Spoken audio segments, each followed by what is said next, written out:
بسم الله الرحمن الرحیم. اللهم صل علی محمد و علی آل محمد كما صليت على ابراهیم و علی آل ابراهیم انك حمید مجید و بارک علی محمد و علی آل محمد كما باركت على ابراهیم و علی آل ابراهیم انك حمید مجید. عرض سلام دارم و ادب و احترام خدمت همه شما خوبان و مهتران. الله رو شاکریم که این فرصت رو در اختیار ما قرار داد تا در یکی دیگر از برنامه‌های سفره دل همراه شما خوبان و سروران باشیم با موضوع دیگر از موضوعات سفره دل. در این برنامه هم به مانند برنامه‌های گذشته در خدمت جناب دکتر نور محمد عمرای عزیز خواهیم بود و بررسی موضوع این هفته. من در آغاز عرض سلام دارم و ادب و احترام از طرف خودم و به نمایندگی از همه شما خوبان و عزیزان خدمت جناب دکتر. جناب دکتر خوش آمدید. بنده هم عرض سلام و ادب دارم خدمت شما سلیمانی عزیز و خدمت همه دوستان دستن در کار شبکه جهانی وصال حق و همچنین عرض ادب و احترام گرمی دارم خدمت تمامی بینندگان عزیز هر جای دنیا که هستید. انشاءالله شاد و سربلند و موفق و پیروز باشید و در پناه حق. در خدمت شما هستم. خدمت از ماست جناب دکتر. خیلی خوشحالیم از اینکه یک بار دیگر در خدمت شما هستیم و بینندگان عزیز و تشکر میکنیم از اینکه وقتتون رو در اختیار ما و بینندگان عزیز قرار دادید. در اجازه بدید جناب دکتر ما میان برنامه کوتاه بگیریم، برمیگردیم انشاءالله موضوع این هفته رو با شما بینندگان عزیز آغاز خواهیم کرد.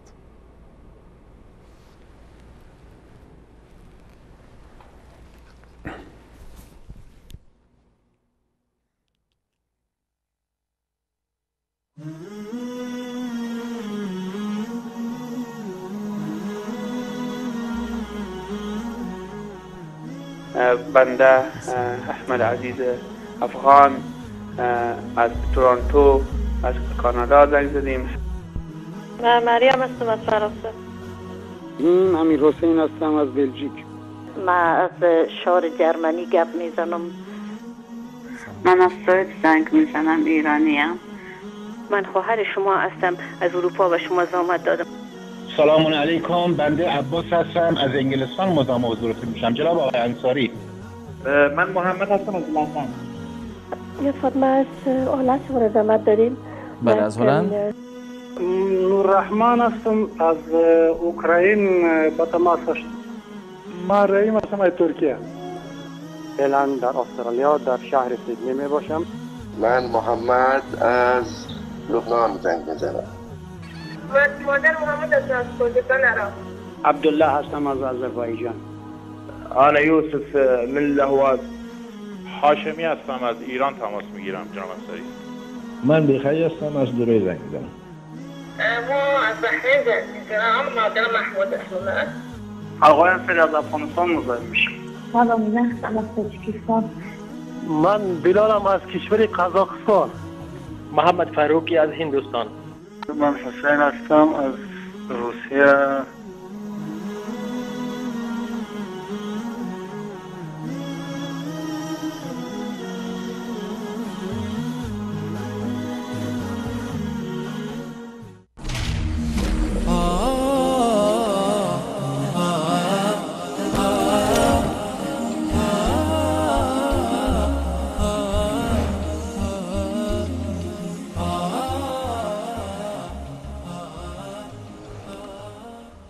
بعد سلام مجدد خدمت همه شما خوبان و عزیزان. امیدوارم هر کجا که هستید کانون پرمهر خانواده هر روزش زیباتر از دیروز باشه. کانونی که در اون وقتی که اعضای خانواده کنار هم جمع میشن، حضور افراد خانواده، حضور والدین، حضور فرزندان، خواهر و برادرها و اگر احیانا خانواده فرزندان ازدواج کرده باشن و هنوز در کنار والدین زندگی بکنن، حضور نوه ها در این فضا تراوت دیگری به این فضا میبخشه. ما در فضای خانواده وقتی که از خانواده سخن میگیم، در رأس این خانواده دو نور چشم هستند و دو ثروت عظیم به نام پدر و مادر. عدم حضور یکی از این دو و عدم وجود یکی از این دو همونقدر تاثیرگذاره که انسان یکی از چشمانشون از دست بده، چه برسه که انسان هر دوی این عزیزان رو در فضای خانواده نداشته باشه. ما فرزندا وقتی که سنمون پایین هست و بچه هستیم که تمام وقتمون وابسته هستیم به والدینمون و حتی شاید راضی نباشیم که از آغوش اونها پیاده بشیم و باید هر جا که میرن ما رو در بغل داشته باشن. مقداری که جلوتر میریم روی پای خودمون میستیم، باز ترجیح میدیم که یک مقداری رو ابراز وجود بکنیم و بگیم خب من هم حالا دیگه راه میرم، نیازی ندارم. بازم نیاز هست که یکی دست ما رو بگیرم تا زمین نخوریم، تا بدونیم که کجا بریم، راه رو بلد نیستیم و گرچه رو پای خودمون راه میریم اما نیاز به یک دستی داریم که ما رو نگه داره تا سقوط نکنیم. مقداری که بزرگتر میشیم باز همون دستم یک کمی جدا میشه و نیاز به راهنمایی داریم، نیاز به سرپرستی داریم، نیاز به حمایت داریم، نیاز به این داریم که در مشکلات و سختی ها به یک آغوش پرمهر به نام مادر و به یک سایه گرم به نام پدر پناه ببریم. باز تا اینکه وقت ازدواج میرسه نیاز داریم که پدر و مادر رو داشته باشیم. برای خواستگاری باید اگر یکی از این دو عزیز در قید حیات باشن یا هر دوتاشون حتما باید باشن، چون عدم حضور اونها اصلا محفل ما رو بی‌رونق میکنه و سرد میکنه.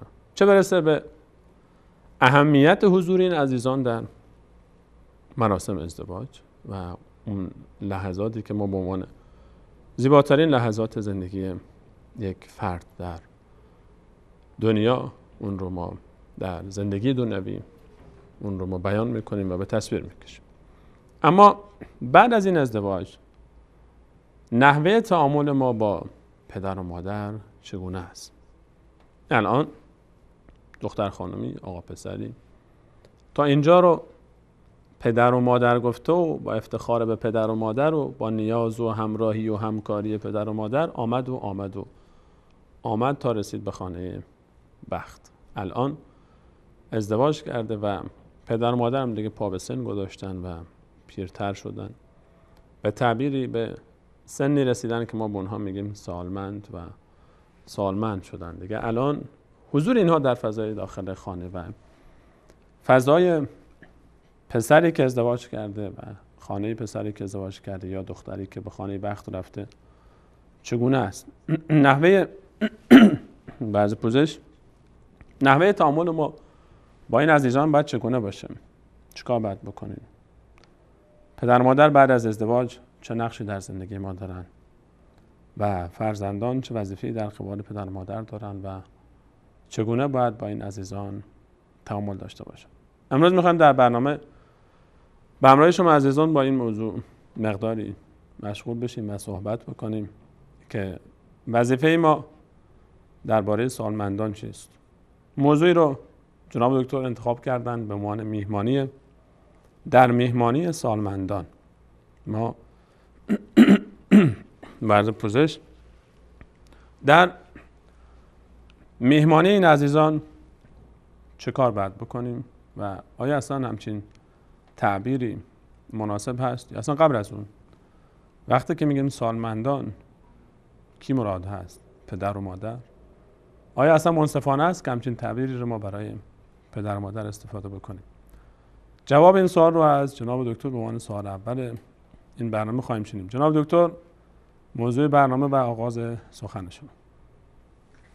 بسم الله الرحمن الرحیم. الحمدلله و الصلاة و السلام علی حبیبنا و مولانا رسول الله و علی آله و صحبه و من والاه.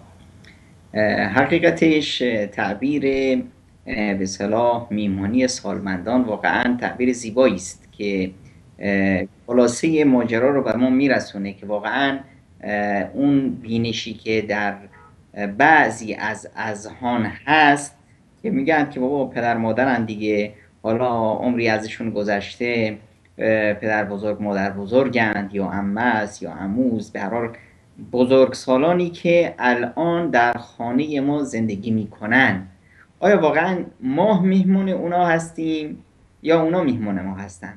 این تصوری که در بعضی از اذهان هست که اونا میهمان ما هستن، پاشون تو گوره، خب امروز فردا میرند، آقا صبر کنید، تحملشون کنید، حالا هرچی از دستشون میاد، خب به هر حال عمری ازشون گذشته، الان اون شخصیت قدیم نیستند، حرکتشون کند شده، به اصطلاح زود عصبانی میشن، زود از کوره در میرن، نمیدونم مشکلات جسمیشون زیاد شده، مشکلات روحی روانیشون زیاد شده، یه بار اقتصادی رو بر خانواده شاید در مواردی داشته باشند، به هر حال الان از نظر حتی روحی روانی دچار یک مشکلاتی هستند. این کسی بود که دیروز به اصطلاح دنیا را پر از حرکت کرده بود، الان احساس پوچی و بیهودگی میکنه، احساس میکنه که هیچ نقشی نداره، احساس میکنه که نیازمند دیگران هست و این نوع مواردی به اصطلاح هست که این شخص که به اصطلاح پا به سن گذاشته و به این مرحله رسیده و اون قدرت قدیم رو پا مثل قدیم که به اصطلاح چست و چابک بود، اون قدرت رو نداره، کاراییش کمه، به هر حال الان افتاده است. این شخص آیا ما واقعا ایشون رو باید میهمان خودمون بدونیم یا نه احساس بکنیم که این دروازه بهشت هست و اگر ما از این فرصت استفاده کردیم و واقعا هم دلالت داره بر ذکاوت و هوش انسانی که بتونیم فرصت رو از این فرصت طلایی رو که پیامبر اکرم صلی الله علیه وسلم از اون به عنوان یک فرصت بی‌نظیر طلایی یاد میکنه و حتی میفرمایند خاک به سر اون پسری که پدر و مادریش یا یکی از اونها رو در زندگیش بودن و از راه اون وارد بهشت نشد. واقعا خیلی معضله اجتماعی بسیار بزرگی است، معضله عمر هست، یک فرصت طلایی هست که طرف میتونست از اون وارد بهشت بشه و اون رو از دست داد. آیا همچین فرصت به این سادگی به دستش میاد یا نه؟ درسته که به اصطلاح سالمندان در فضای خانه ما یه نوع به اصطلاح باری رو بعضی از افرادی که بینششون اشتباه هست به اصطلاح احساس میکنن، اما اینا برکت زندگی هستن، برکت خانواده هستن. این پدر و مادر هستن یا پدر بزرگ و مادر بزرگ هستن که میتونن کل قضیه تربیت نوه ها رو اونا مدیریت بکنن، نقل انتقال اون تجارب بزرگ زندگیشون، عقلشون. اینا درسته از نظر جسمانی ضعیف شدن، اما از نظر عقل، از نظر هوش و ذکاوت، از نظر تجربه زندگی در بسیاری موارد پابرجا هستند و میتونن بسیار کارایی داشته باشند. این فرصتی هست که خداوند متعال به هر کسی داده، خوش به حالش باشه.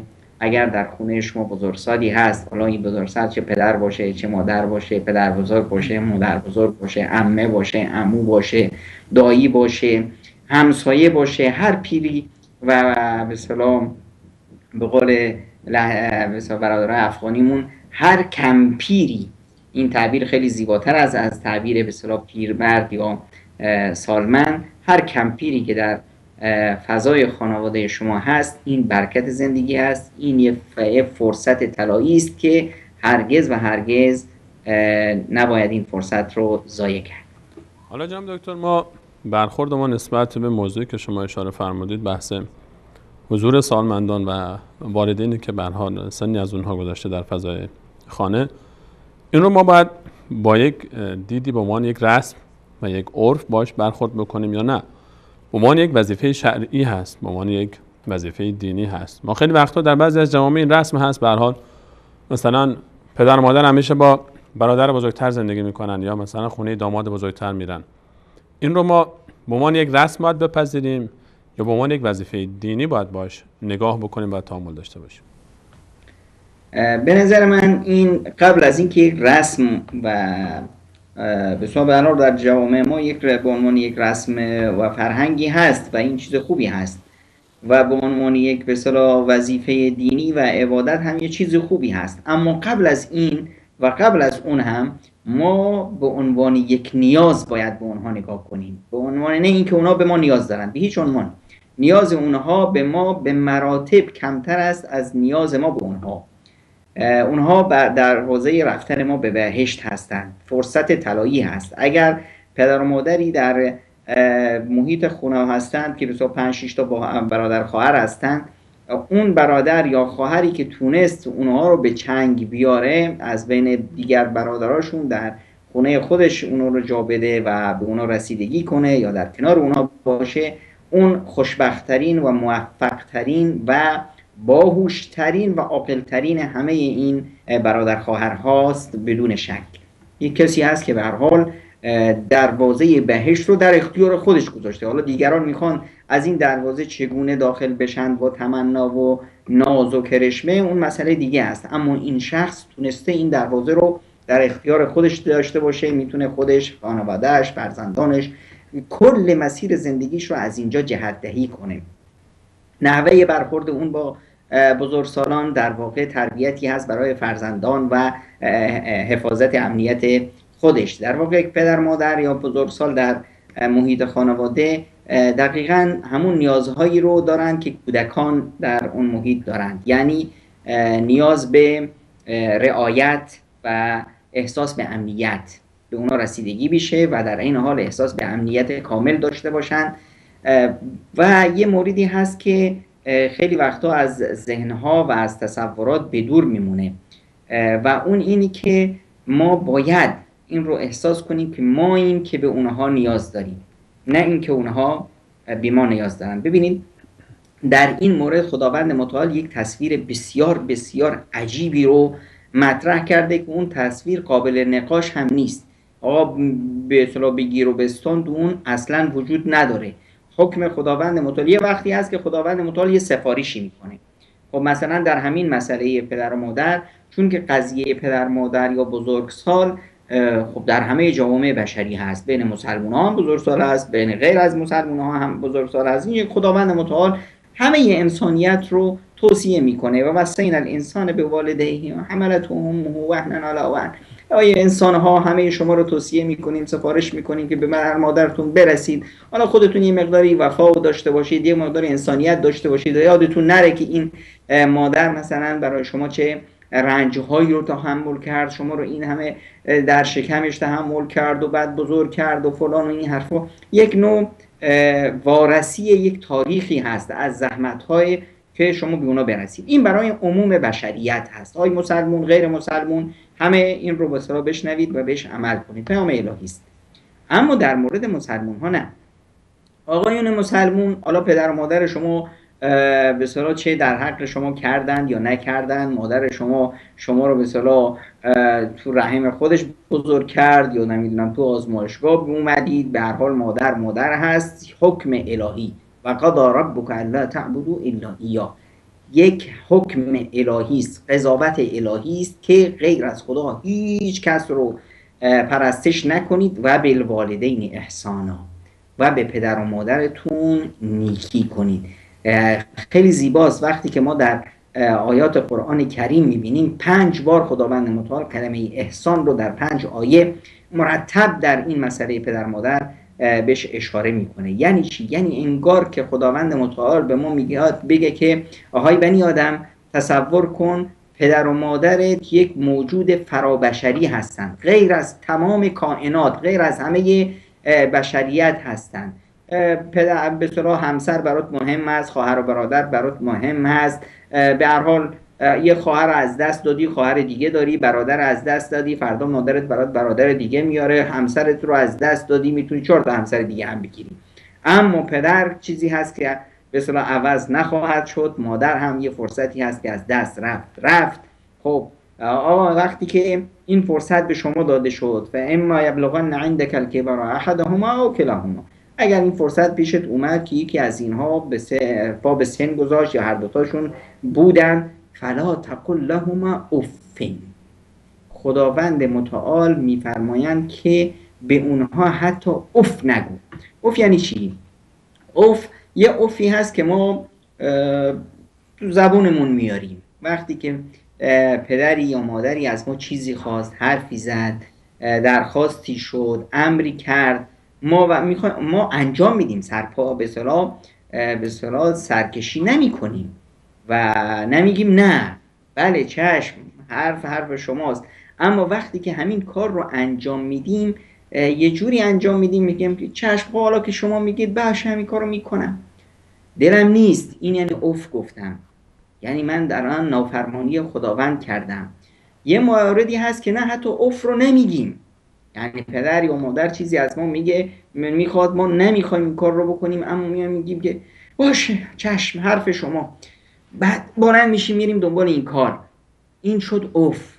یه وقت دیگه هست که بیشتر از این هست و دردناکتر از این هست، اون وقتی هست که ما نقش بازی میکنیم، وقتی هست که ما به اصطلاح یه کاری به ما میگن، ما از روی ناخوشی میایم این کار رو انجام میدیم و در واقع یک افی در داخل ما هست.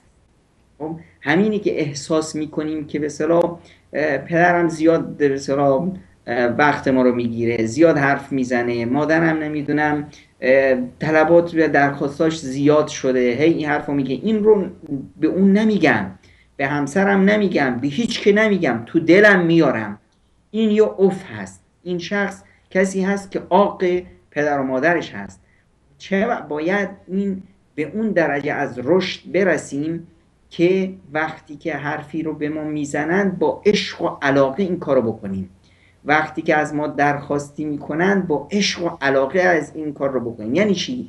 یعنی بدونیم که آقا به ما یه فرصت داده شد، از بین 4-5 تا برادر خواهر چشم پدر و مادر به من افتاد، این دروازه بهشت یهو روی من باز شد، به من گفت این کار رو بکن، به من. ببینید حتی در قضیه رسیدگی به پدر و مادر باید اینقدر هوش و ذکاوت اجتماعی داشته باشیم که ابتکار بکنیم. یعنی کاری نه که به اصطلاح یه روتینی هست میچرخه، من از بیرون اومدم، خب همیشه که میام همه عرف جامعه ما هست که به اصطلاح کسی از بیرون اومد، پسر اومد سلام میکنه به باباش دستشو میبوسه، سلام میکنه به مامانش سرشو میبوسه، عرف جامعه هست. حالا دلم بخواد یا نخواد این کارو باید بکنم. نه، این هیچ ارزشی نداره. همون بوسه ای که از ته دل نیاد اون ارزش نداره، این اوف هست. خب ببینید در یک قصه بسیار زیبایی پیامبر اکرم صلی الله علیه و سلم برای ما نقل میکنند از گذشتگان که واقعا یک ذوق و یک سلیقه عالی ای رو میرسونه که این ابتکار رو ما میخوایم در رسیدگی به پدر و مادر. چند نفر تو سفری میرفتن، 3 نفر بودن، رفتن بارونی شد و رفتن تو یه غاری پناه گرفتن، یه به اصطلاح سنگی صخره‌ای از کوه افتاد دم غار رو گرفت. حالا موندن که اونجا دیگه قبرستان شد، براشون گوری شد اون غار، همه میمردن. گفتن چه کار کنیم؟ بعضیا گفتن که آقا بیایید دعا کنیم، هر کسی اون چیز کار خوبی که کرده، یه نیکی داره که پیش خداش میتونه اون رو مطرح کنه، اون رو بیاد به اصطلاح عرض کنه و دعا کنه. ببینید یکی از اون 3 نفر دعاش کارش چی بود؟ کارش این بود که از به اصطلاح گوسفندان رو میبرده به چرا، وقتی از اونجا میومد اولین کاری که میکرد گوسفند رو میدوشید، میومد به پدر و مادرش به اصطلاح شیر میداد، بعد از اون که راحت شدن، سیر شدن، خوابیدن، بعد میرفت به اصطلاح به همسر و بچه‌هاش شیر میداد. یعنی هیچ وقت قبل از اینکه به پدر مادر رسیدگی بکنه سراغ خانواده خودش نمیرفت. اصلا اول میرفت پیش پدر. این ذوق رو میرسونه. این به اصطلاح میتونست خب بیاد از اونجا اول به بچه‌ها هم سری بزنه، بگه بچه‌ها من میرم پیش بابا بزرگ مامان بزرگ، بیایید با هم بریم. اما نه، باید به پدر و مادر این رو رسوند که شما پیش من از همه دنیا با ارزش ترید.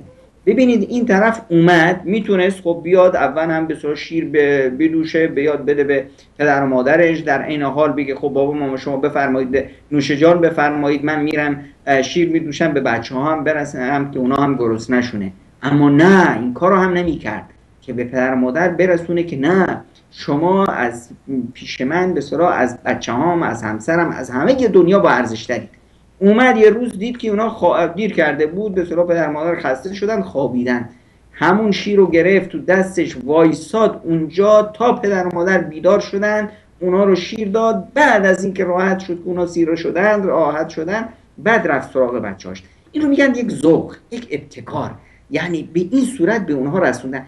این قضیه به اصطلاح که آقا به همه رسید نمیدونم فلان، این خوب یه چیز عرف هست، یه جامعه ای است، اما نه، باید به پدر مادر رسون که شما پیش من از همه دنیا با ارزشترید، من به شما نیاز دارم. این و تا وقتی اگر در هر خانه پدر و مادری هستند و اون پدر و مادر احساس میکنند که نیازمند فرزندانشون هستند، اون پدر و مادر احساس میکنند که دیگه از کار افتادن، هیچ فایده ای براشون نیست، من به اون همه اون فرزندان میگم که شما پدر و مادرتون رو عاق کردید، شما عاق پدر و مادر هستید.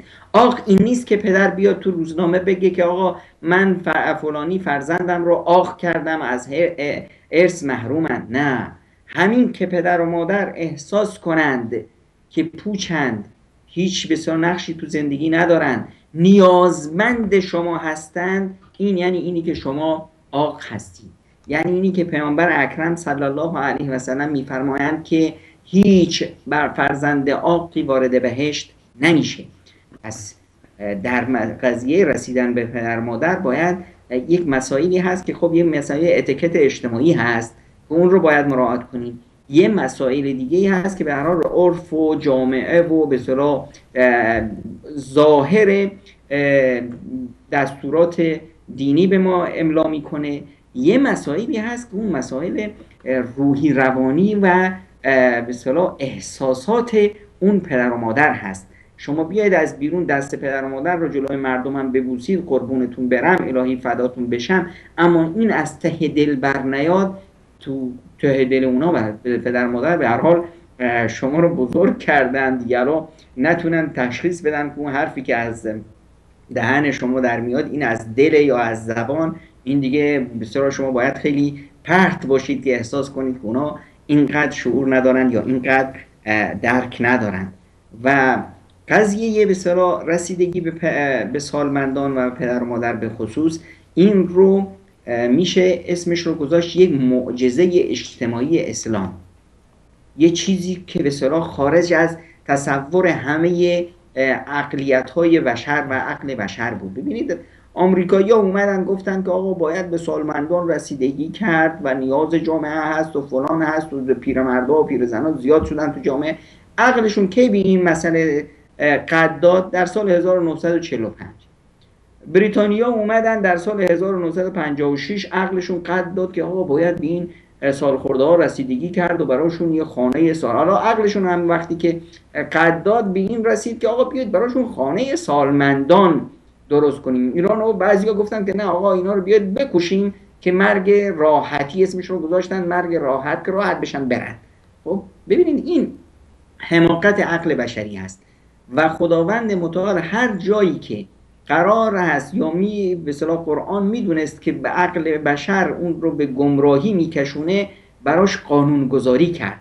خداوند متعال در 1400 و اندی سال پیش اومد برای ما قرآن کریم اومد راهکارها عرضه کرد، بر الوالدین رو مطرح کرد، آقا لا تقل لهما اف رو مطرح کرد، حتی اف یعنی قضایای روانی رو هم در نظر گرفت و اونقدر روی این قضیه تاکید کرد که ولا تنهرهما، صداتو رو اونا بلند نکن، داد و فریاد نکن، و قل لهما قولا کریما، وقتی باشون حرف میزنی اونقدر قولی نگفت که یه حرفای نرم و خوبانه بزنید، آقا حرفای خوب بزنید، نه، حرفای کریمانه بزنید، حرفایی که توش سخاوت باشه، حرفایی که توش دل و جگر و همه بدنت حرکت کنه. ببینید چشمات باید از چشمات بباره که شما نیازمند پدر و مادرت هستی، باشون عشق می‌ورزی، از حرکت جسمت اونا این رو احساس بکنن، از شیوه جواب دادن اونها، چطور به اصطلاح به اونها نگاه کردن، به سوی اونها دویدن،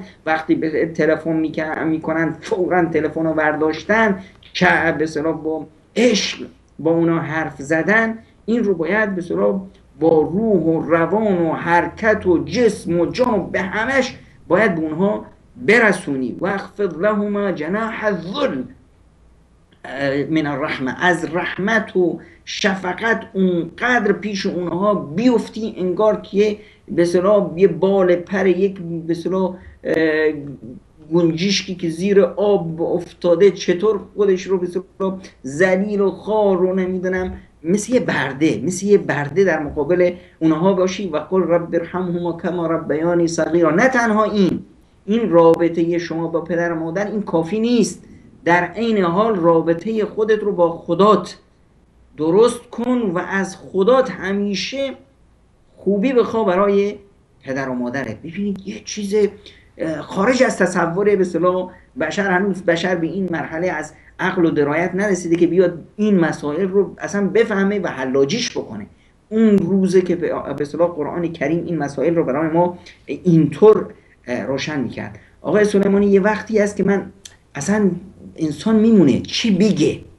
وقتی میایی مثلا میبینی که در قصه حضرت مریم علیه السلام، حضرت مریم علیه السلام خب میاد یه فرزندی به دنیا میاره، در عرف جامعه اصلا یک انفجار میشه، دهنها وامونه، عقلا از کار میفته. یه دختر یه دوشیزه یه فرزندی میاره بدون اینی که ازدواج کنه، به هر حال الان متهم هست، همه چشمه ها به اون نگاه میکنه، همه دست ها به اون اشاره میکنه، همه بد و بیراش میگن. در این جاست که فاشارت الیه، خداوند به دلش انداخت که چیزی دیگه مونده خودش هم نمیدونه. یعنی حضرت مریم علیه السلام به اون به اون حدی رسید که آرزوی مرگ کرد. گفت یا لیتنی مت قبل هذا و کنت نسیا منسیا، ای خوش من قبل از این سال پیش مرده بودم، اصلا ذکر و یادی از من نمی بود. این فرزندی که میاد، ببینید وقتی که به اصطلاح معجزه یه حضرت عیسی تجلی میکنه، حالا یه حضرت عیسی کدوم حضرت عیسی است؟ حضرت عیسی چند ساعته، یه نوزادی که هنوز چند ساعت از عمرش نگذشته. ببینید چی میگه که خداوند و جعلنی مبارکا اینما کنت، خداوند منو انسان مبارکی خلق کرد هر جا که باشم، و اوصانی بالصلاة و الزکات ما دمت حیا و برا بوالدتی. خداوند متعال منو سفارش کرد به نماز و زکات و هر جا که باشم، و اینی که به مادرم خوبی کنم. یعنی قضیه بر رسیدگی به پدر و مادر قضیه به اصطلاح وقتی نیست که پدر و مادر از به اصطلاح سالمند شده باشن. این قضیه همراه بچه است و یک طوقی هست بر گردن بچه، یک قرضی هست بر گردن فرزند از وقتی که بچه جنینه و در قلب در بسیار رحم مادرش هست، از وقتی که به دنیا میاد تا وقتی که پدر و مادر در این به اصطلاح دنیا هستند. اون نیازمند اونهاست، اون به اصطلاح به اونها نیاز داره و باید ادای واجب بکنه در حقشون. خیلی ممنونم جناب دکتر. حقیقتش صحبتایی که مطرح میفرمایید با استناد به آیات قرآن و موضوع والدین انقدر بحث قوی است و انقدر بحث بی‌تعارفه و مهمه که جای هیچ شبهه‌ای باقی نمیگذاره که انسان بخواد سوالی مطرح بکنه و یا اینکه مجالی برای این باشه که انسان خدای نکرد بخواد اعتراضی بکنه. بحث از هر من الشمس است و واضح‌تر از اون چیزی که انسان بخواد در صحت و سقم آنچه که مطرح شد شک و تردیدی داشته باشه و در این موضوع به خودش تردیدی راه بده. اجازه بدید جناب دکتر به همراه شما بینندگان عزیز میان برنامه‌ای ببینیم، برمیگردیم همچنان با شما عزیزان در این موضوع صحبت رو ادامه خواهیم داد.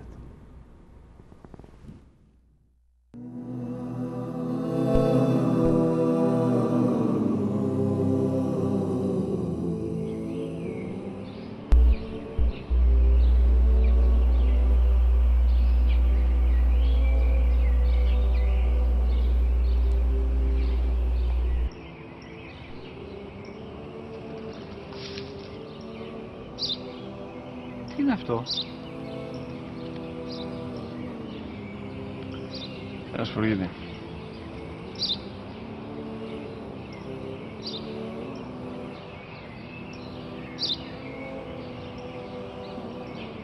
Τι είναι αυτό?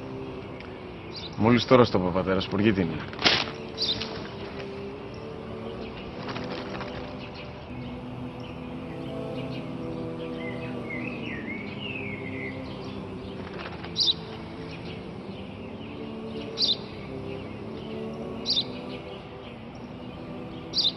Τι είναι αυτό?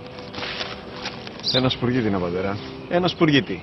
Σπου-γι-τι.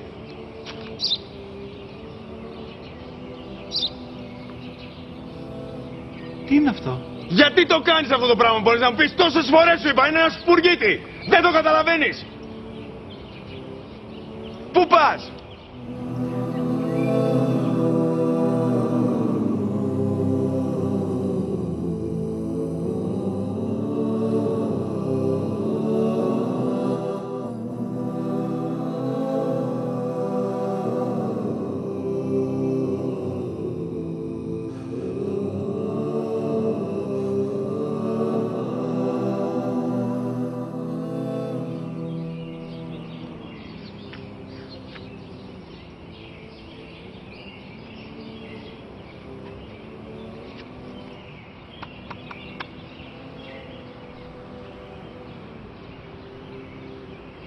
Δυνατά.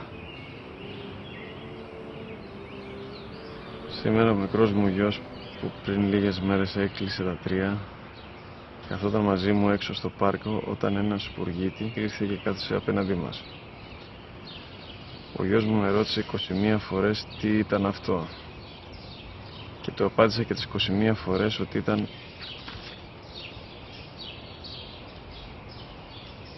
ένα σπουργίτη.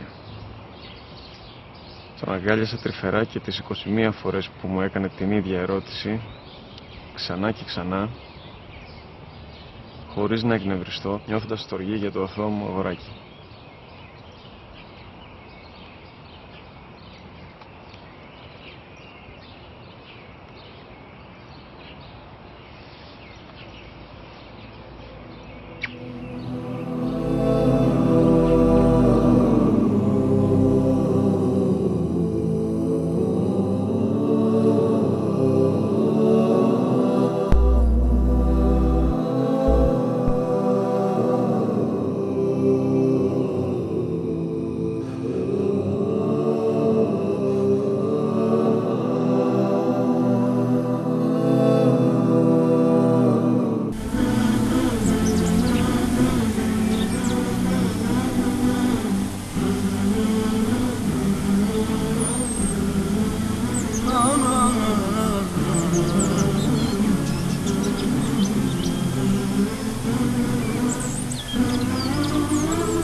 بله، سلام مجدد خدمت همه شما خوبان و عزیزان. موضوع نیکی و احترام به والدین علل خصوص وقتی که پا به سن میگذارن، آنچه که در آیه شریفه اشاره شد بهش، وقتی که پدر و مادر پا به سن میگذارن و طبیعتاً حال و هواشون عوض میشه و حساستر میشن، دل نازکتر میشن. بچه ها ازدواج کردن، به هر حال یکی این ور یکی اون ور رفت و الان مقداری اون فضای گرم دیروز هم به سردی میگراید. بسیار موضوع مهمی است.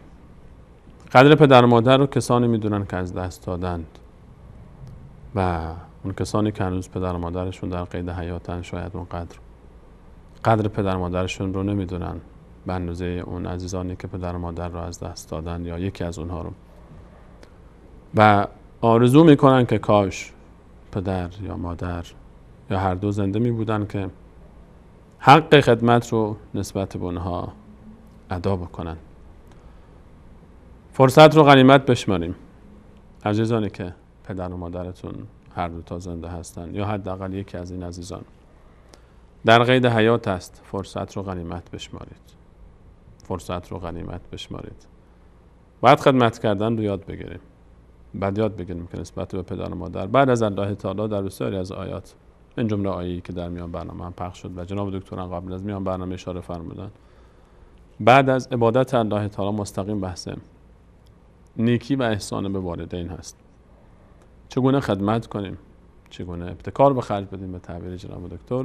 پاسخ را از جناب دکتر خواهیم شنید. جناب دکتر با عرض سلام مجدد، چگونه ما موفق باشیم در بحث خدمت به والدین علل خصوص در سن کهنسالی و وقتی که پای به سن میگذارن؟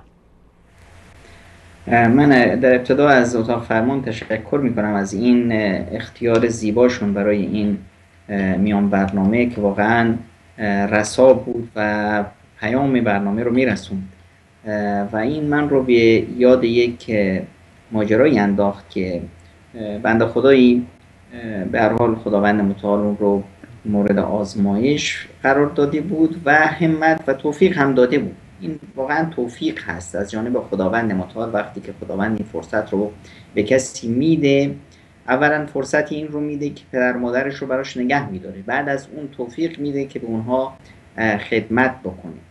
طرفی بنده خدایی به مادرش رو تر و خشک میکرد و رو کولش برده بود به حج و بیماری ها و همه این حکایت رو بهش رسید. از یکی از صالحان پرسید که آیا واقعا من حق ایشون رو ادا کردم؟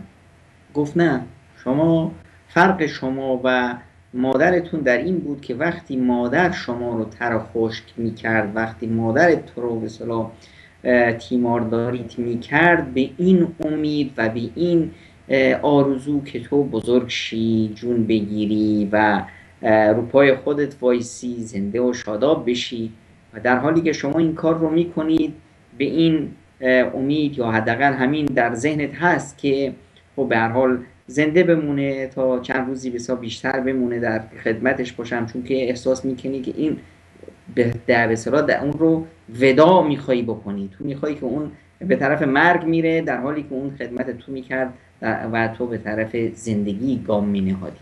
فرق اینجاست که هرچه ما در حق اونها بکنیم کم کردیم.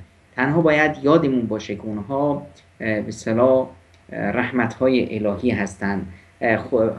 رسول اکرم صلی الله علیه و سلم می‌فرماید خیرکم من طال عمره و حسن عمله. هر بهترین شما اون کسی هست که عمرش طولانی بشه، کارش نیکو بشه و می‌فرمودن اذا مد الله بقوم خیرا مد لهم فی العمر و الهمهم الشکر. وقتی خداوند برای کسایی خیر بخواد، خداوند افرادی رو دوست داشته باشه، عمرشون رو طولانی میکنه و به اونها الهام میکنه که شکر خداوند رو به جا بیارن.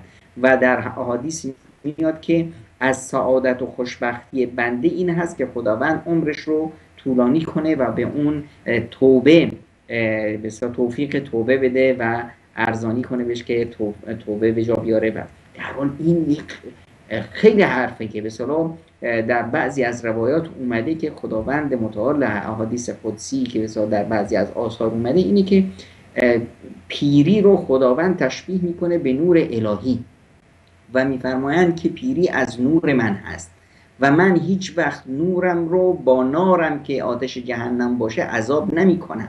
پس ای بزرگ سالان، ای سالمندان، از من شرم کنید، از من حیا کنید.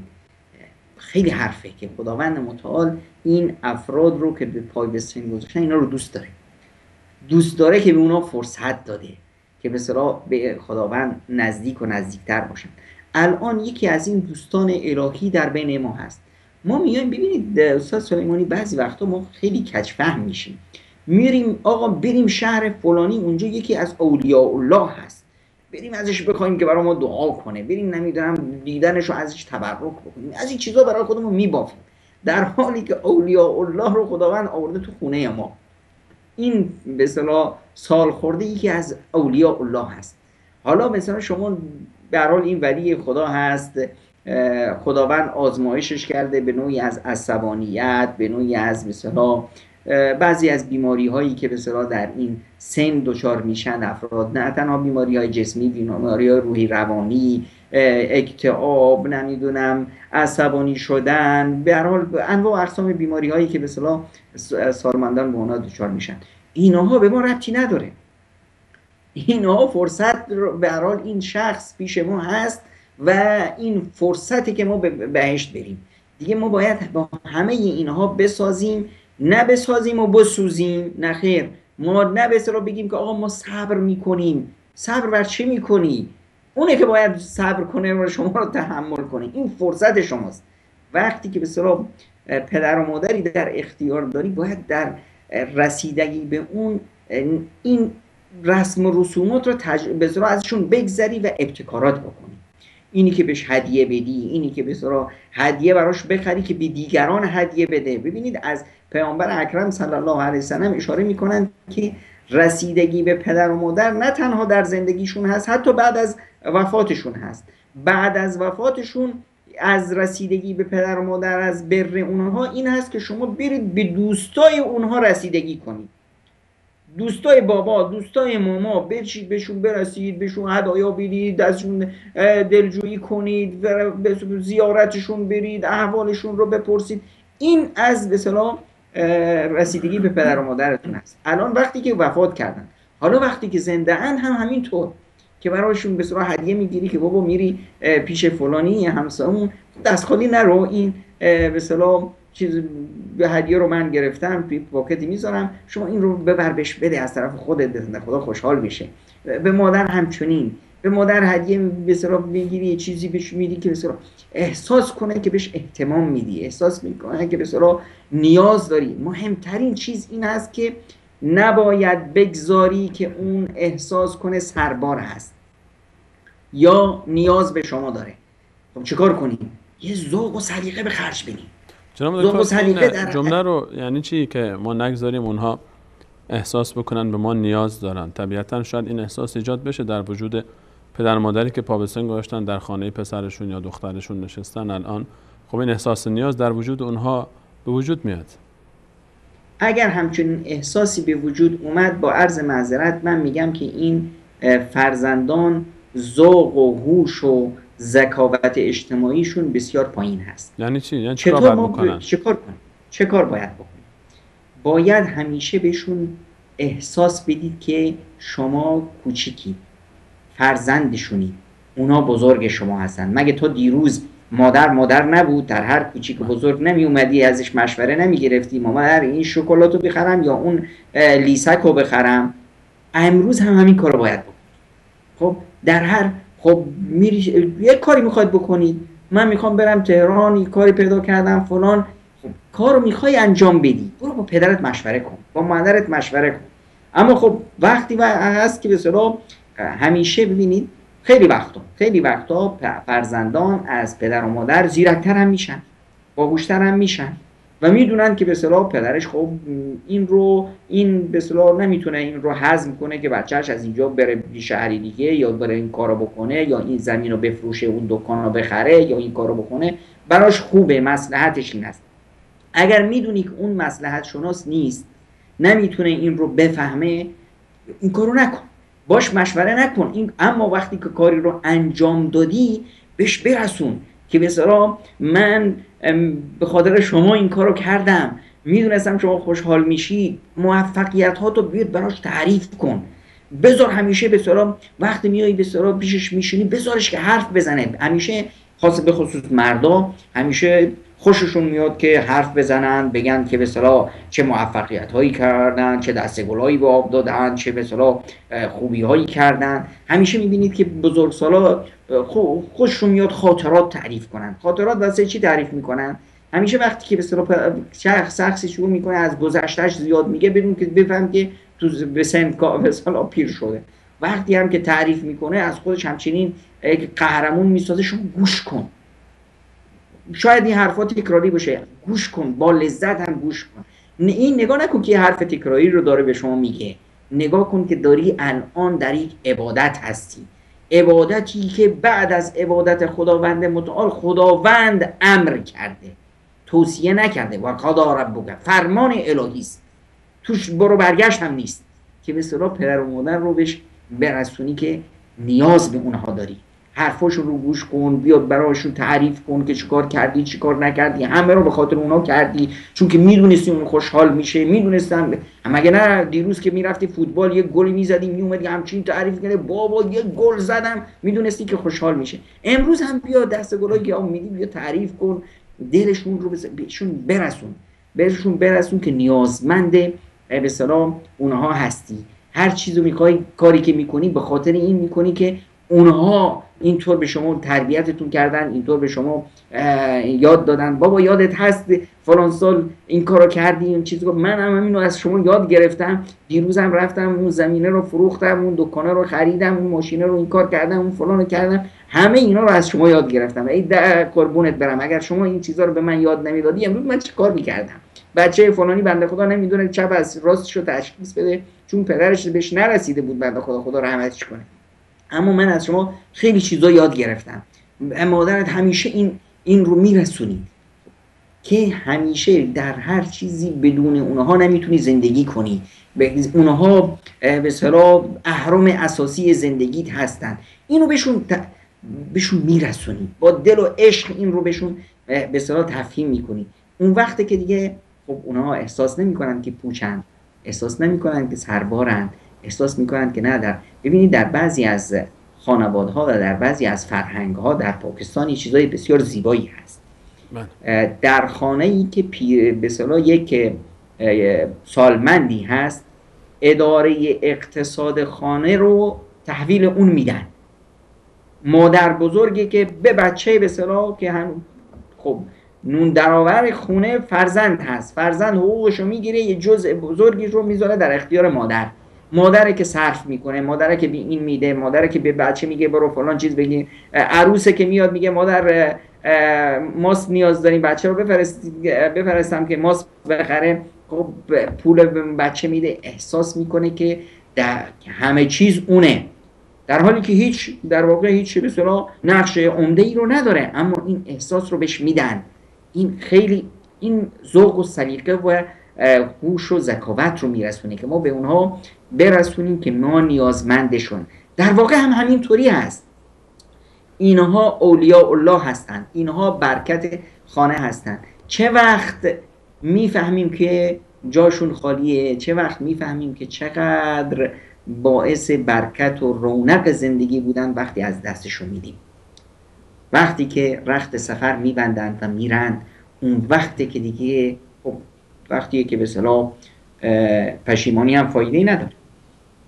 اما اون وقتی که احساس میکنن، همه احساس میکنن، هم عروس احساس میکنه، هم فرزند احساس میکنه، هم بچه ها احساس میکنن که این خانه چراغش خاموش شد، این خانه اون صفاش از بین رفت، اون مادر بزرگ ژولیده پیری که در یک گوشه اتاق افتاده بود، اصلا برکات الهی تو این خونه نازل میشد به خاطر اون. خیلی حرف در قصه ها و در به اصطلاح روایات قضایایی میاد که انسان میمونه، که وقتی که به اصطلاح در بعضی از آثار میاد که وقتی مادر انسانی وفات میکنه، فرشته از آسمون فریاد میزنه که آهای فلانی، آهای فلانی و فلانی و فلانی، بچه های فلان خانم، تا امروز هر چه کار میکردید خداوند متعال با یک دعای مادر همه اون گناهان شما رو میبخشید. از امروز به بعد شما دونید و کارتون، هر کاری میکنید از امروز به بعد دیگه اون دروازه بهشت به روی شما بسته شد. اون پایی که بهشت زیرش بود، اون پا برداشته شد، دیگه خبری از اون دروازه بهشت نیست. الان باید خودت بدونی و کارت خودت بدونی و تلاشت. اینه که به اصطلاح یک قانون میذاره رسول خدا صلی الله علیه و سلم که من لم یرحم صغیرنا ولم یوقر کبیرنا فلیس من. اون کسی که احترام و ارزشی برای بزرگسال ما نداره، حالا این بزرگسال میخواد پدر و مادر باشه، میخواد خیش باشه، میخواد نباشه، همینی که تو راه میری، تو خیابون میری، یه بزرگسالی رو میبینی، تو اتوبوس نشستی لم دادی، همینجوری به اصطلاح پیرزنی پیرمردی میاد بلند نمیشی از جات، اون رو تعارف نمیکنی که بیاد جای شما بشینه. وقتی تو صفی هستی یه بزرگسال رو تعارف نمیکنی که بیاد جلوتر در صف مغازه هستی. خیلی حرف آقای سلیمانی در بعضی از فرهنگ‌ها مثل فرهنگ ملت پاکستان در اصلا قانون کشور هست که هر جایی صفی هست، یک سالمند بالاتر از 60 سال، اینها هیچ گونه به اصطلاح در هیچ صفی، در میری بانک پیرمردا اونها یک جای خاص خودشون رو دارن، تو هیچ صفی نباید وایسن، در هیچ جایی نباید به اصطلاح بهشون به احترامی بشه. در کشورهایی مثل ترکیه مثلا طرف وقتی که میاد بازنشسته میشه، حکومت چیکار میکنه؟ بهش یه پاسپورت دیپلماتیک میده که مثل یک فرد دیپلمات، مثل یه وزیر، مثل یه سفیر اون کشور هست. هر جای دنیا که میخواد بره بدون ویزا، بدون هیچ چیز سفر میخواد بره، هر جا که میره میره. واسه اینه که شما هر جای دنیا میرید میبینید که به اصطلاح سالمندای ترکی ریختن، گردش میکنن، خرید میکنن. میگه که آقا این طول عمرش همه زندگیش رو فدای این کشور کرد. الان وقتی اینه که ما چند پگاهی که هست ما خدمت اون رو بکنیم. وظایف جامعه یه وظیفه‌ای در مقابل سالمندان داره. افراد، تک تک افراد در مقابل سالمندان به اصطلاح وظیفه دارن. اون وقتی که این سالمند اومد از خیشان شد، بعد دیگه این وظیفه 100 برابر میشه و این فرصت طلایی 100 برابر هست.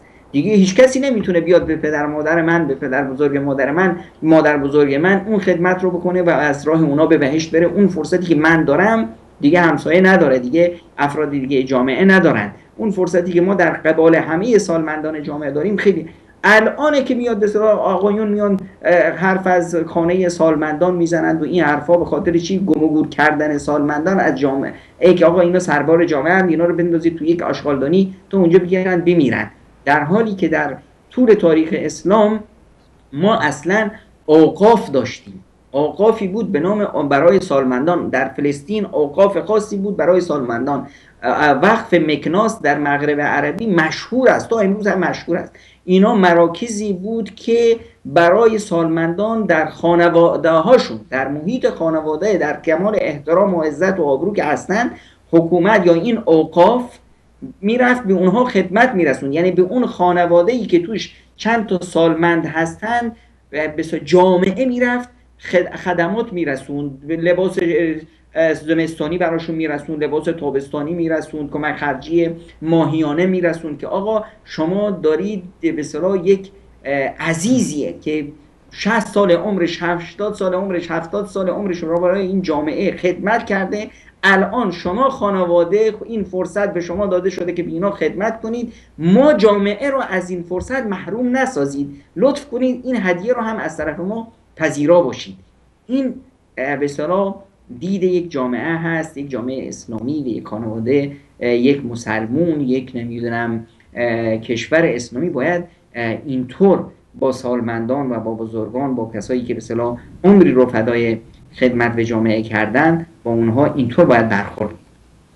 جناب دکتر اجازه بدید که ما بیایم و به هر حال در میدان عمل متاسفانه ما برخی از برخوردها رو می‌بینیم که با آنچه که شما فرمودید در جامعه اسلامی ما هم در زمانه ما دور بر ما مطابقت نمی‌کنه. فرزندی حالا پدر مادر پا به سن گذاشتن و میخواد که حالا یا میخواد یا در دلش هم راضی نیست، به هر حال یکی از فرزندان باید این مسئولیت رو به عهده بگیره که والدین پیشش باشن، یا به تعبیر دقیق‌تر میهمان والدینش باشه و همراه اونا باشه. اما همسر نمیگذاره، همسر راضی نیست، حالا چه پسر چه دختر. شاید خانواده پسر نداره، دختری داره و خب پدر و مادری هستن که فرزند پسر نداشتن، دختر دارن، داماد راضی نیست. الان پسر دارن، عروس راضی نیست. وظیفه این فرزندان چیه؟ اینا الان چیکار باید بکنن؟ بین به هر حال سر دوراهی همسر و والدین الان گیر ماندن. وظیفه اینا چیه؟ چیکار باید بکنن؟ ببینید این مسائل خیلی وقتی بروز میکنه که این مفاهیمی که ما بهش اشاره کردیم از اذهان غایب باشه. اگه ما دونستیم که اینها به اصطلاح دروازه‌های بهشت هستن، ما روشون دعوا میکنیم. مثل همون حکایتی که به اصطلاح چند وقت پیش در شهرستان ریاض عرفستان صورت گرفته بود و همه روزنامه‌ها نوشتن. دو تا برادر بودن، یه مادر دارن. حالا این به اصطلاح برادر میگه این مادر رو من باید به اصطلاح بهش برسم، اون برادر میگه نه آقا حق من هست، این بهشت من هست، اون میگه بهشت من. دو تا برادر دعواشون شد، رفتن آخر دادگاه، تا دادگاه اومد به اصطلاح بین این دو تا فیصله کرد که آقا ایشون بنا به وضع اجتماعی بهتری که داره و به اصطلاح وضع مالی بهتری داره، ایشون به اصطلاح مادر پیش ایشون باشه بهتر هست. صلاح دید به صلاح دادگاه اومد به یکی از برادران این حق رو داشت. وقتی که ما این دید به صلاح دید درست داشته باشیم، با عینک واقعیت و عینک بهشتی به این واقعیت به نگاه کنیم، این مسائل بروز نمیده.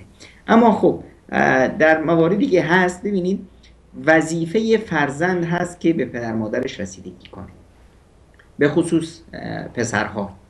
وظیفه پسر هست که به پدر مادرش رسیدگی کنه. این امر الهی هست و در ابتدای زندگی این رو باید به اصطلاح آقایون به همسراشون برسونن که پدر و مادر من این خط قرمز ماست، این کلید دل من است. اگر پدر و مادرم رو به دست آوردی در دل من جا پیدا کردی. اگر نمیتونی با پدر و مادر من بسازی، با این راه بهشت من بسازی، لطفاً تو مسیر زندگی من وارد نشو. این باید از ابتدای زندگی رک و راست و روشن به اصطلاح گفته بشه. حتی اگر گفته نشد، این یه عرف اجتماعی عام هست، این در واقع گفته شده هست، چون که این به اصطلاح یه فرمان الهی هست. تو این بحثی نیست وقتی که به اصطلاح من میخوام پدر مادرم رو به اصطلاح بیارم تو خونه خودم، اینجا نه همسر من حق داره نه فرزندان من حق دارن که این رو بگن که نه ما نمیتونیم اونا رو تحمل بکنیم. اگر وضع اجتماعی من اجازه میداد که من برای اونها خونه جدایی در کنار خونه خودم، یک فضای به اصطلاح کاملا مستقلی در فضای خونه خودم به اصطلاح به وجود بیارم، خب این کار رو باید بکنم، این وظیفه من هست تا اونها هم احساس به اصطلاح احساس استقلال بکنند، احساس این نکنند که به اصطلاح سربار هستند. اما اگر وضع اجتماعی من، وضع اقتصادی من این اجازه رو نمیده و اونها باید در به اصطلاح کنار من باشن، در اتاق بغل اتاق من باشن، در اون حالت هیچ به اصطلاح همسری این حق رو نداره که به اصطلاح بیاد اعتراض کنه و اگر اعتراض هم کرد، اون فرزند این اجازه رو نداره که حق همسرش رو، حرف همسرش رو بگیره و پدر و مادرش رو از دست بده. ببینید فرصتی اینی که بتونه 4 تا همسر بگیره، این فرصت رو خداوند بهش داده، اما فرصتی اینی که یه مادر دیگه ای برای خودش داشته باشه، یه پدر دیگه ای برای خودش داشته باشه رو نداره. فرصتی اینی که این دروازه بهشت بروش بسته بشه، برای همیشه قفل بشه، براش هست و اون وقتی که به اصطلاح همون بددعایی و نفرین پیامبر به سرش میاد که رغم انف امرئ، خاک به سر اون فردی که پدر و مادر جایی که از اونها رو دریافت و وارد بهشت نشد. پدر رو پیامبر اکرم صلی الله علیه و سلم بزرگترین و اوسط و ابواب الجنه، بزرگترین و شاخصترین دروازه بهشت معرفی میکنه و بهشت رو زیر پای مادر معرفی میکنه. خداوند متعال میگه واخفض لهما جناح الذل من الرحمه، از رحمت و شفقت در مقابل اونها مثل یه برده باش، یه غلام به اصطلاح حلقه بگوش. پس باید همه خانم ها این رو بدونن، حالا چه ذکر بشه قبل از ازدواج چه نشه، که این یک مسئله غیر قابل نقاش هست، غیر قابل بحث هست، این فرمان الهی هست. خود رسول اکرم صلی الله علیه و سلم به فرزندان میفرمایند انت و مالک لابیک، تو و به اصطلاح مال و ثروتت، مال تو و دارایی و هر چیزی که داری مال پدرت هستی. پس اینجا که به اصطلاح ما نمیتونیم با این وضع اقتصادی زندگی کنیم، با این وضع خونه به اصطلاح تنگ هست و ما نمیتونیم زندگی کنیم، وضع اقتصادی ما این رو اقتضا نمیکنه، این بابا همینی که هست، حالا هر چقدر هست، هر چند دروازی هست، این با خود من مال پدرم هستیم. حالا شما میخواهید در این فضا باشید، اهلا و سهلا، نمیخواهید باشید، این راه به اصطلاح در باز و کوچه دراز. این قضیه باید روشن باشه با این واقعیت. خب میگید که بله در بعضی موارد به اصطلاح پدر و مادر ظلم میکنن، در بعضی موارد بله اتفاق میفته که پدر و مادر یه مشکل به اصطلاح روانی داشته باشند. با این پدر و مادر چطور باید برخورد کرد؟ همونطوری که با فرزندمون برخورد میکنیم. بچه نق میکنه، بچه ضد میکنه، بچه نمیدونم لجوج میشه، بچه چیکار میکنیم؟ باش میسازیم، راحتش میکنیم، دلش رو به دست میاریم، فلان میکنیم، 1001 ترفند به خرج میدیم تا این بچه‌ای که به اصطلاح غذا نمیخوره رو غذا بدیم. حالا وقتی که مادر غذا نخورد چیکار میکنیم؟ سیلی میزنیمش؟ نه، همون کارو میکنیم. همون کارو میکنیم که با اون بچه به اصطلاح 100 تا به اصطلاح وعده وعید به بچه‌مون دادیم، میبریم پارک، میبریم به اصطلاح شیرینی میخرم برات، میبرمت فلان تا بچه غذا بخوره. این وقتی با بچه‌مون اینطور رفتار میکنیم با پدر مادرمون که ما بچهای اونها هستیم، باید بیش از این شفقت کنیم. اینها بودن که مایی که به اصطلاح مثل یک مثلا گنجشک بودیم، ما رو گرفتند و بزرگ کردند و بهمون رسیدند، شبهای دراز به اصطلاح خواب نداشتند که ما راحت بخوابیم، خودشون گرسنه بودند که شکم ما پر بشه.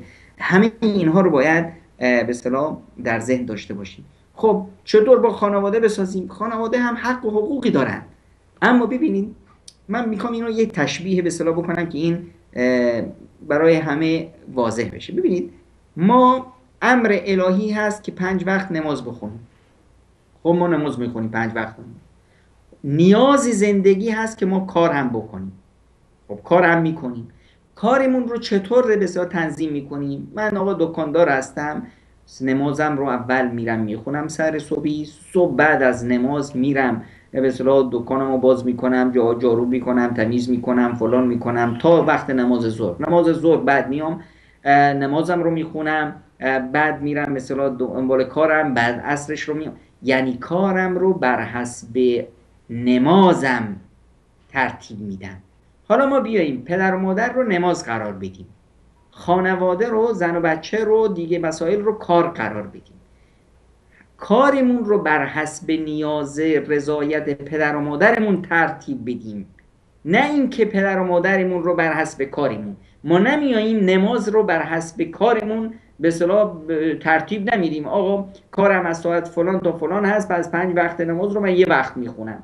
نه خیر، من کارم رو، تنظیم کارم رو طوری میکنم که به نمازم برسم و به کارم برسم. اول نمازم درست بشه، بر اون مبنای نماز من وقتام رو ترتیب میدم، تنظیم میدم.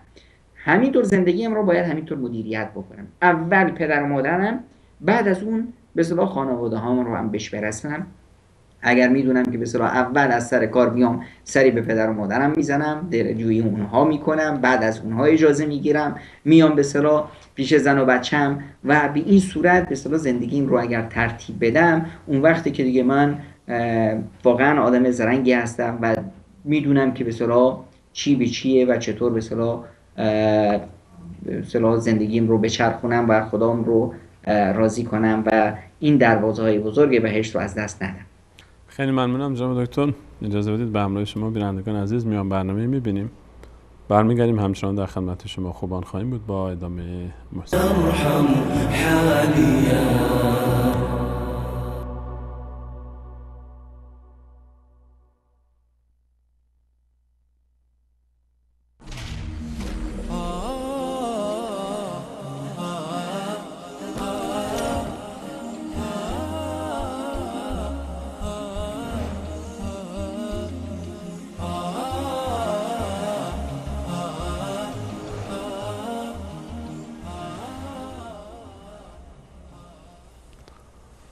با عرض سلام مجدد خدمت همه شما خوبان و عزیزان، همچنان با شما هستیم با بررسی موضوع در مهمانی سالمندان. تا فراموش نکنیم که ما مهمان پدر و مادرمون هستیم، از اول بودیم تا آخر حیاتشون هم هستیم.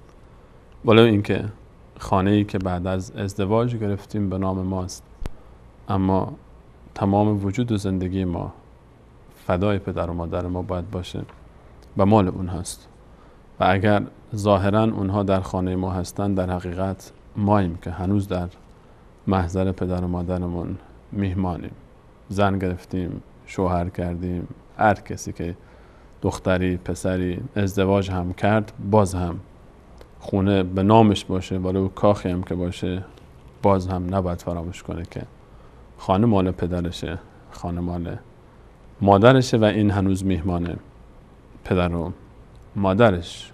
جناب دکتر، اگر در رابطه فرزندان با والدین و خدمت به اونها بین خود والدین اختلافی بود، احیانا حالا ما میبینیم که مشکلی پیش میاد بین والدین و حالا هر چی که میخواد باشه دلیلش، الان وظیفه فرزندان در قبال این دو عزیز چی هست؟ بله این هم اتفاق میفته بعضی وقتا به اصطلاح به هر حال سالمندان یه مقداری در مقابل فرزندانشون یه مقداری حسادت هم میکنن، خیلی وقتا بین خودشون اختلافاتی به وجود میاد، خیلی وقتا میشه که خب پدر مادر از هم جدا میشن. خب این فرزندان باز هر یکی سعی میکنه که به گونه‌ای به اصطلاح عزیزتر باشه یا فرزندان رو پیش خودش بیشتر داشته باشه از دیگری. در این موارد ببینید ما باید مثل خیاط باشیم، نه مثل به اصطلاح پارچه فروش. پارچه فروش خب میگیم که آقا مساوات رو رعایت کن، 10 تا متر به ایشون دادی 10 تا متر به اون بده. خیاط نه، خیاط چیکار میکنه؟ میاد برای هر یکی به اصطلاح به اندازه شکل و قیافه و مقیاس خودش یه لباسی رو براش به اندازه به اصطلاح اون لباسی که اون طرف نیاز داره اون لباس رو برای تن اون به اصطلاح میدوزه. ما باید با پدر و مادرمون و همچنین با همسرمون همچنین حالتی رو داشته باشیم. در این موارد ببینید مساوات نیست. حتی در مثلا قضیه کسی که چند همسر داره دیدیم که خداوند متعال نگفت مساوات رو رعایت کنید، گفت عدالت رو رعایت کنید. یعنی هر کسی رو به آنچه که نیاز داره و شرایطش هست بهش رسیدگی بکنه، نه که عیناً همه چی باید به یک اندازه باشه. دقیقاً. یعنی مثلا پدر یک آدمی هست که به اصطلاح دنیا دوست هست، یکم به اصطلاح حریص هست. خواهش میکنم. در مقابل مادر یک مقداری رومانسی طبع هست، به اصطلاح خوشمزاج هست. خب اگر به پدر پول دادی میتونی دلش رو به دست بیاری، اما مادر پول نمیخواد، مادر محبت میخواد، مادر عشق میخواد، مادر همینه میخواد که هر روز بهش رسیدگی کنی، حال و اخبارش رو به اصطلاح بپرسی، بغلش بگیری، سرش رو ببوسی. این رو که وقتی بهش میدی خب احساس میکنه که به اصطلاح اون رو کسب کردی، اون برات بیشتر عزیزه. روزی 2 بار بهش تلفن میکنی، 1 بار بهش سر میزنی، احساس میکنه که از پدر پیشش مثلا مادر پیشش عزیزتر است از پدر. اما وقتی که به پدرت پول میدی و بهش میگی که این پول رو ببین به شما دادم، به مادر هیچی ندادم، اون احساس میکنه که مثلا به اون رسیدی. و وقتی که پدر مثلا عشق سفر داره میخواد که مثلا اون رو ببری نمیدونم تهران ببری، نمایشگاه نشونش بدی و نمیدونم فلان نشونش بدی، مادر تهران رو خوشش نمیاد، میخواد مکه مکرمه ببری. مادر رو مکه میبری اون رو به اصطلاح کسب کردی، پدر رو تهران میبری دلش رو به دست آوردی. اینه که در این مسائل ما باید هوش و ذکاوت رو به کار بگیریم. هم به اصطلاح طرف اومد پیش حضرت امام مالک گفت که اگر مادرم میگه اگر دختر خالتو نگرفتی عاقت میکنم، پدرم میگه که به اصطلاح دختر عمتو نگیری عاقت میکنم. گفت بهش که اطع اباک ولا تعصی امک، از پدرت فرمان برداری کن، از مادرت به اصطلاح عصیان و سرکشی مادرت رو هم نکن. یعنی ذکاوت داشته باش، به اصطلاح عقل و درایت رو به کار ببین. ببین در این مرحله عمر به اصطلاح اگر اشتباهی به وجود بیاد، اگر نمیدونم صدای بالا بره، اگر هر موردی به وجود بیاد، حق با پدر و مادر هست. چرا که اونها دیگه الان به مرحله از عمر رسیدن که توان حلاجی این مسائل رو ندارن. در مقابل چی؟ در مقابل جوونا هستن، فرزندان هستن که توانمندی دارن، قدرت دارن، باید هوش و ذکاوتشون رو به کار بگیرن، باید این مقدار روباهمنش باشن، بتونن که به اصطلاح همه دلا رو دست بیارن، بتونن به اصطلاح مادر رو با یه لبخندی، با یه بوسه‌ای، با یک هدیه‌ای به اصطلاح بخرند و دلش رو به دست بیارند و شادش کنند. پدر رو با اون چیزه. باید ما اگه فرزند بعد از این همه عمر ندونست که نقطه ضعف‌های پدرش چیه، چه چیزایی پدر رو خوشحال میکنه، چه چیزایی مادر رو خوشحال میکنه، چه چیزایی اونا رو عصبانی میکنه، دیگه این فرزند کجا زندگی میکرد، کجای کار هست؟ خب اون چیزایی که به اصطلاح باعث خوشحالی اونا میشه اونا رو پررنگ کنیم. همیشه در وقتی با اونا میشینیم از همونا حرف بزنیم، از اون چیزایی که میدونیم که این چیزا پدر رو خوشحال میکنه، مادر رو خوشحال میکنه، میدونیم که یک مسائلی هست که اونا رو عصبانی میکنه. پدرم از فلان کس خیلی بدش میاد. خب بدش میاد، چرا من بیام ذکر اون رو بگم؟ چرا بیام اون مسئله رو اصلا مطرح کنم؟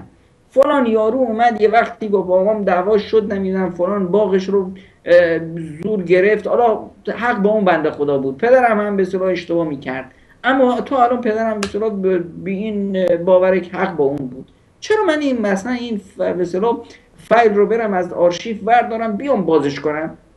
خب پدرم نمیدونم فلان چیز رو نمیخواست، چرا بیام اون مسئله رو مطرح؟ اما در مقابل از فلان کس پدرم خیلی خوشش میاد براش بگم که فلانی رو رفتم دیدم، چطور فردا بریم یه دیدنی به اصطلاح به خونه فلانی و بریم فلان جا، چیزی که خوشش میاد، مادرم چیزی که خوشش میاد، صفات و ویژگی‌هایی که توش هست اونا رو مطرح کردن. یعنی همیشه این به اصطلاح این رو تو ذهنمون بذاریم که آقا این دروازه بهشت هست، اینه که به اصطلاح این فرصت طلایی است، فردا شاید اومدی این فرصت ازت گرفته شده باشه، فردایی شاید در کار نباشه، فردایی شاید پدری نباشه، مادری نباشه، خیلی از پدر مادرها رفتن، شاید خود ما نباشیم. خب و به اصطلاح وقتی که ملک الموت میاد دیگه در هیچ به اصطلاح اجازه هم نمیگیره، نمیپرسه آقا جوونی ما پیری زندگی به اصطلاح بیماری آمادگی داری نداری، همین که عجلت اومد میری و این فرصت رو در واقع حالا چه خودت رفتی چه اونا رفتی از دست دادی. اینه که به اصطلاح انسان باید خیلی ذکاوت و هوشش رو به کار بگیره در این موارد که نکنه خدای نکرده این فرصت رو از دست بده.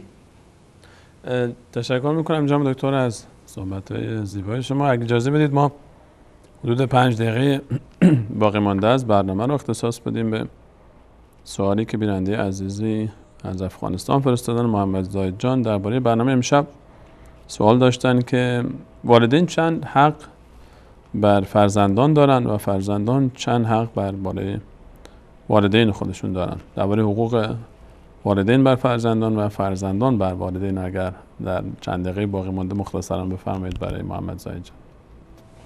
ببینید در قرآن کریم توصیات قرآن و سفارشات و اوامر قرآن بر این هست که پسران به پدر و مادرشون برسند. در قرآن کریم هیچ گونه توصیه‌ای نیست که پدران به پسرانشون برسند. چرا؟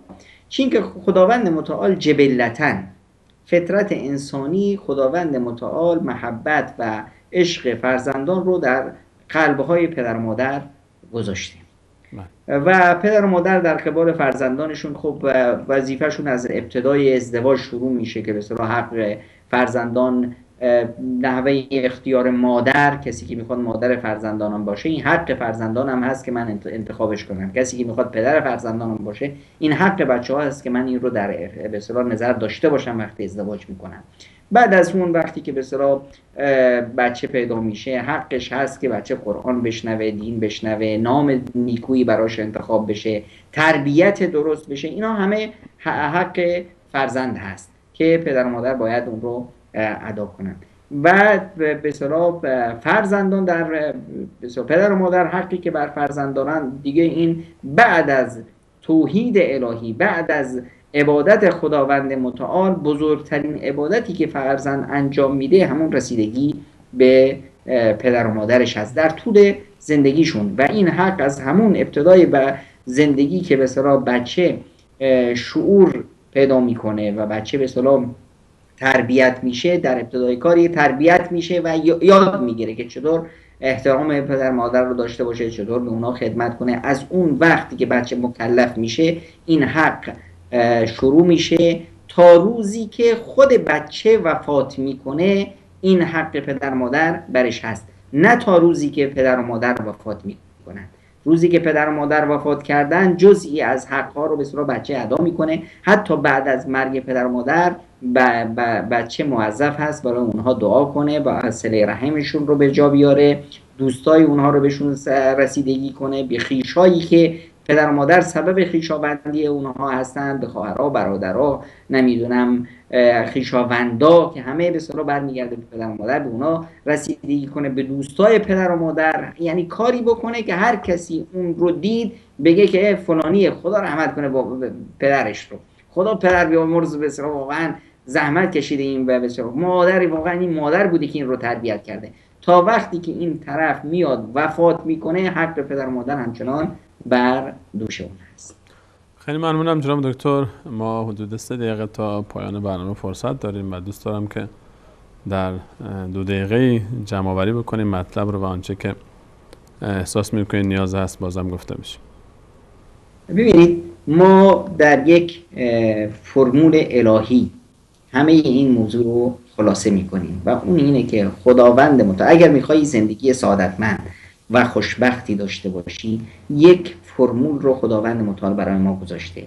فاما من اعطى واتقى وصدق بالحسنى، اون کسی که در راه خدا داد، علم داد، دانش داد، مال و ثروت داد، محبت داد، عشق داد، رسیدگی به پدر و مادر داد و احترام پدر و مادر داد، بر والدین و احسان به اونها رو داد و صدق بالحسنى و همه این موارد رو انجام میداد، چشماش به آخرت بود، چشماش به بهشت بود. اون حسنا و به اصطلاح سعادت اخروی که خداوند برای اون به اصطلاح این میدان دنیا رو خلق کرده که به اون برسه، اون رو مد نظر داشت. در مقابل از خداوند چه متعال چی میگیره؟ فسنیسره للیسری، ما همه راه رو براش باز میکنیم، زندگی رو براش مهیا میکنیم، همه مسیر زندگی براش راحت میشه، هیچ مشکلی نخواهد داشت، احساس سعادت و خوشبختی خواهد کرد. این یک قاعده کلی هست که اگر چنانچه فردی این رو انجام داد، حتما مسیر زندگیش پر از سعادت، پر از راحتی، بدون هیچ گونه سد راه، بدون هیچ گونه دردسری انشاءالله سپری خواهد شد. انشاءالله. خیلی ممنونم جناب دکتر. تشکر میکنم از حضور شما در این برنامه. همچنین تشکر میکنم از همه شما عزیزان که تا این لحظه برنامه خودتون رو یاری کردید. در بهشت یکی از نعمت‌هایی که الله تعالی برای انسان عطا میکنه حضور والدینه. فرشته‌هایی که عرش الله تعالی را حمل میکنن، بزرگترین فرشتگان الهی 8 نفر، در آیه 7 سوره غافر الله متعال و آیه 8 میفرماید اینها دعا میکنن که خدایا ببخش کسانی رو که توبه کردن، در راه تو قدم گذاشتن، اونها رو به بهشت ببر و پدران و مادرانشون رو هم با اونها وارد بهشت کن و همسرانشون و فرزندانشون. پدر و مادر در دنیا و در آخرت هم پدر و مادر ما هستن. زندگی در بهشت هم بدون پدر و مادر هیچ عیش و لذتی نخواهد داشت. قدر والدینمون رو بدونیم قبل از اینکه دیر بشه. تشکر خاص از جاوید جان، کارگردان برنامه، محمد رفیع، منیر احمد، فرید جان عزیز که پشت صحنه زحمت کشیدن. در آخر از الله متعال برای همه گذشتگان خودمون رحمت، بخشش و مغفرت رو خواهانیم و برای خودمون تا آخرین لحظه حیات صبر و استقامت بر مسیر توحید و دین مبین اسلام رو. الله یار و نگهدارش.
Mm-hmm.